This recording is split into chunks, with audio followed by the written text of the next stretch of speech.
Hey Dave, big fan. What's up? I really appreciate you making your videos. I've been learning so much from just all your videos. Awesome. Uh, It's been fun. yeah, I just had a general question, not about Tesla, but I was kind of really interested in your past, and I know you respond to one of my comments, but I wanted to hear more about like what happened when you gave away all your stuff, and then there was this period where like you started a business, and then you're like, I started a business, and then I got real estate property, and now I'm here. But I'd love to kind of just, I don't know, hear about your story, you know? Yeah, so I'll share a bit.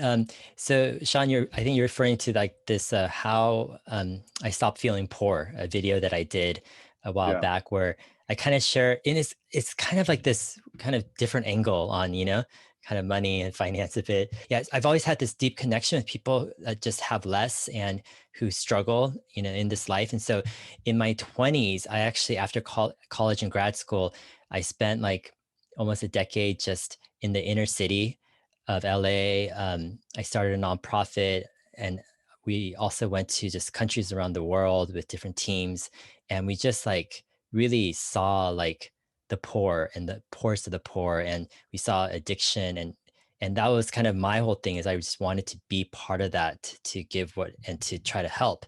And so for almost 10 years I was doing this, and then toward like when I was approaching 30 or so, I started to feel like some limitations, and the limitations I felt were like resource limitations. Like I would go to some countries like in Africa or in certain parts of Asia, and I'd be like, there's like limited stuff we can do with the model that we're using of kind of donations and trying to help people. And so I'm like, you know, if I could use a different approach, and actually go in with a lot of resources and businesses and et cetera to kind of rehabilitate, communities and people, that'd be great. And it was at the same time where I was kind of like, as a hobby, I was just voraciously, reading business books and um, really getting ideas on business as well. And so around in my early 30s, I finally got married, actually to someone who I was like working together with at my nonprofit.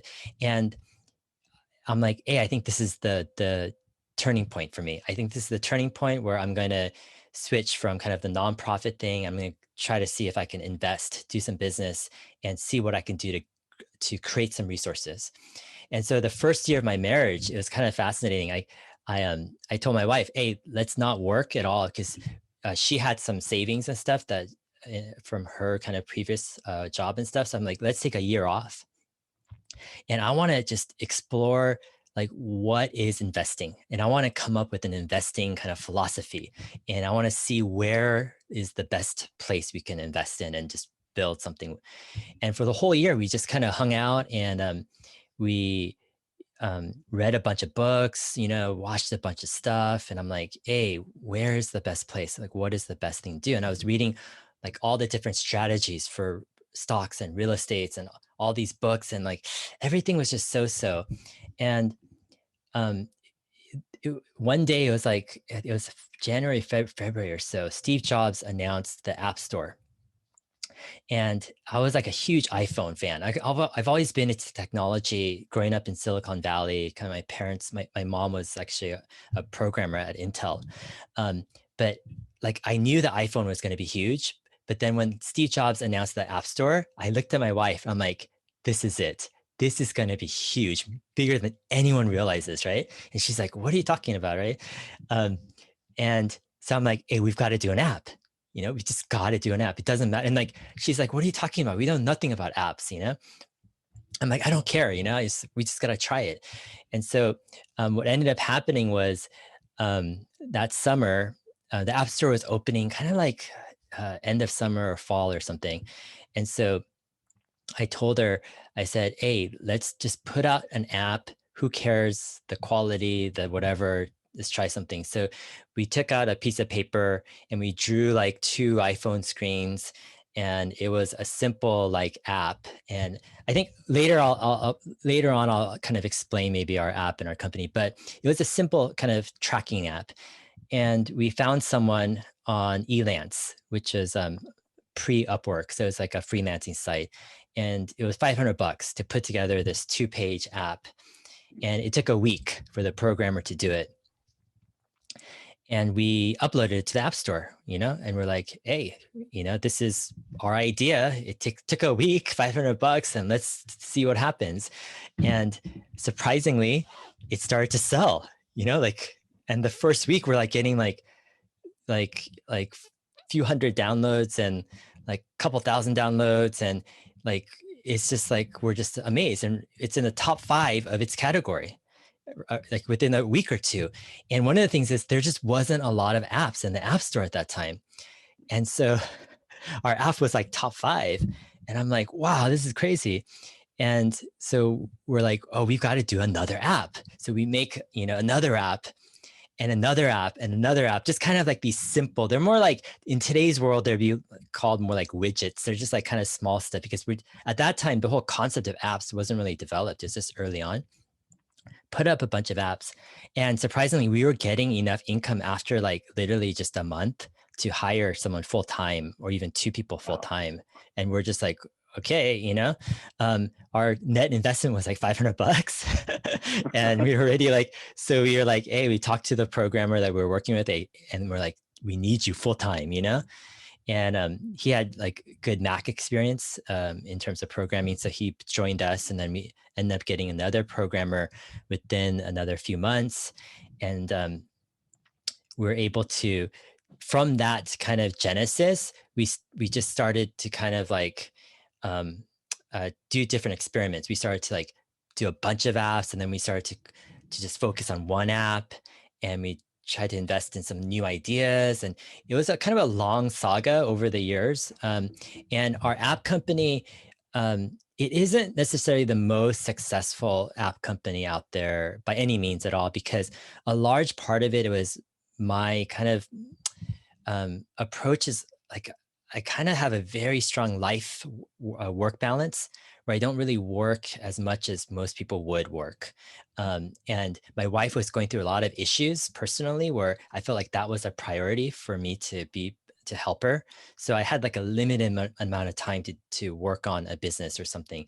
And so that was probably one of the big reasons why, we did this app company. It provided us actually decent income for quite a while, where we're able to just save money and say, hey, this is actually now some resources we could use.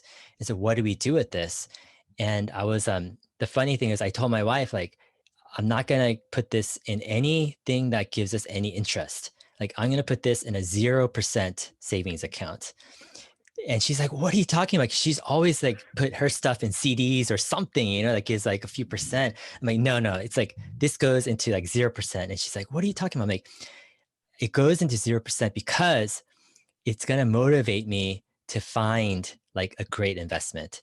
Because, and I knew kind of what a great investment was. I knew that, like, I worked out all of the percentages of compounding, and I knew that I needed to compound my investments by more than 20%, if not 25% per year, to double at the rate that I wanted to double. I felt like, yeah, I had some ideas of what I wanted to do. So I'm like, it has to be at least 25%. I need to double this at least every 3 years or something. And there's nothing that I felt that could give that type of reward with low risk or moderate risk. And so it was like 2009, 2010, and real estate had crashed. And I'm like, I think we should go into real estate big, like as much as we can, like take out a bunch of mortgages and buy as many properties as we can. Because I'm like, this is a no-brainer. I mean, this, like, I was following a bunch of real estate kind of people who are like, yeah, who had predicted this. And I'm like, real estate in the long term is going to go back up. Let's leverage up. Let's just, put as least amount as we can to as many properties as we can. And let's go for it. And so we started doing that actually in 2010. And so, and we got like 1 house and 2 houses and 3 houses. And then, like, after getting some tenants in there, we had kind of a poor experience with the tenant, and the tenant was kind of it was a very contentious relationship with this tenant. We had kind of like fixed up the house, and it was put so much effort into the house, and we really wanted to treat the tenant right, but the tenant, uh, it just it wasn't what I wanted it to be, the relationship. And the tenant left after their lease, but they left it like a mess. It was just like and wouldn't talk to us and didn't pay their last, month rent or 2 months rent and all sorts of stuff. And I was talking to my wife. I'm like, man, this is such a pain, for each of these houses. I'm like, I'd rather just focus on business. So I'm like, hey, I want to sell this house, and this was right around the time where I was starting to learn about Tesla. And so I took like 6 months off where I just kind of full time researched Elon Musk and Tesla. And I read every single article and video and everything on the company and started to really understand what's going on. And I started to take our savings and started to slowly put it into the company. And the thing that stuck out to me was, hey, this is high reward. Like this company can be really the next big thing. Um, but what also stuck out to me was the valuation was so low. It was like $3.5 billion. So I'm like, hey, like Apple, Google, Amazon, there's gonna be a lot of companies that are gonna want to get into the electric vehicle market. They will buy out Tesla and their products, their facilities, et cetera, for that price. Like I just don't see a ton of downside from a $3 billion valuation. So I'm like, yeah, this is like almost too good to be true, like a low to moderate risk with this super high reward. And that's when, like in 2012, like, and after taking a test drive with the Model S, that's where I'm like, okay, everything goes into here. Um, and yeah, and so it kind of, that was kind of the start of everything. And then it kind of just naturally evolved from there, where I'm like, hey, if we've got this much into the company, we should keep up to date. And I started to go on the online to the forums like Tesla Motors Club, et cetera, trying to discuss with people, trying to figure out like, hey, like, and what was interesting was rather than other people like talking about the stock, I wanted to find out the product owners, like who owned a Model S, like what their experience was. So I was like private messaging all of these Tesla owners at that time. I'm like, so tell me, like, what's really like, what don't you like about the car? What car did you have before, and how can you, like, how do you compare it with this car? And I was just like reaching out to a ton of people, doing my own type of like on the ground research. But anyways, that's kind of like, the backstory of some of, how I started out and, yeah, I got into investing, etc. Sure, what a ride. Yeah, I could go on forever. I mean, there's like so many more stories, but yeah, it's like the summary version.